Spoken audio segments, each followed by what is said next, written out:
நண்பர்களே, welcome to the episode 27. Morning எழுந்ததும் fresh ஆகிட்டு காஃபி குடிச்சிட்டு நம்ம வீட்டுக்கு பின்னாடி க்ரோ பேக்ல பிளான் பண்ணியிருந்த பெப்பர் கட்டிங்ஸை பார்க்க போறோம். நட்டு வச்ச கட்டிங்ஸ் எல்லாம் துளிர் விட்டுருக்கு. அதிகமா துளிர் விட இன்னும் 1 month மேல ஆகும். இந்த மாதிரி ஏன் பரதா போட்டு மூடி வச்சிருக்கோம்னா ஹியூமிடிட்டி கிரியேட் பண்றதுக்கு, சாயில்ல வாட்டர் லாஸ் ஆகாம இருக்கும். மறுபடியும் மூடி வச்சாச்சு. அண்ட் பக்கத்திலேயே நம்ம ஆரஞ்சு மரத்துல கமலா ஆரஞ்சு இருந்துச்சு. அதை பெரிச்சு சாப்பிட்டுட்டு நாய்க்குட்டி கூட எல்லாம் கொஞ்ச நேரம் விளையாடிட்டு இருந்தேன். இவனுங்கள்ல யார் முதல்ல என் மடியில ஏறி உட்கார்றாங்கிறது தான் போட்டியே.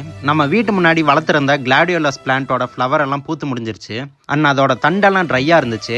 அதெல்லாம் நம்ம பிளான் கட்டிங் சிசர்ஸை வச்சு ரிமூவ் பண்ணிட்டேன். ரிமூவ் பண்ண வேஸ்ட் எல்லாம் நம்ம வீட்டுக்கு பின்னாடி இருக்கிற கம்போஸ்ட் பிட்ல போட்டுட்டேன். நம்ம வளர்க்குற ஆட்டோட வேஸ்ட்டையும் இதில் தான் போடுவோம். நல்ல மக்குன அப்புறம் தோட்டத்தில் ஃபர்டிலைசரா போட்டுருவோம். மதியம் போல அத்தை வீட்டுக்கு ஒரு ஒர்க்கா போயிருந்தேன். அங்கிருந்தெல்லாம் கத்திரிக்காய் கொஞ்சம் பெரிச்சு கொடுத்தாங்க. எடுத்துக்கிட்டு வீட்டுக்கு வந்துட்டேன். ஈவினிங் ஒரு 3 மணி போல கோழியெல்லாம் மேய்ச்சலுக்கு திறந்து விட்டுட்டோம். இவனுங்கெல்லாம் போய் நம்ம சம்பவம் பாய்ஸோட சாப்பாடை கொத்தி சாப்பிட்றத பார்த்து டென்ஷன் ஆகிட்டானுங்க. பட்டிக்குள்ள இருந்தே சண்டை போட்டுட்டு இருந்தானுங்க.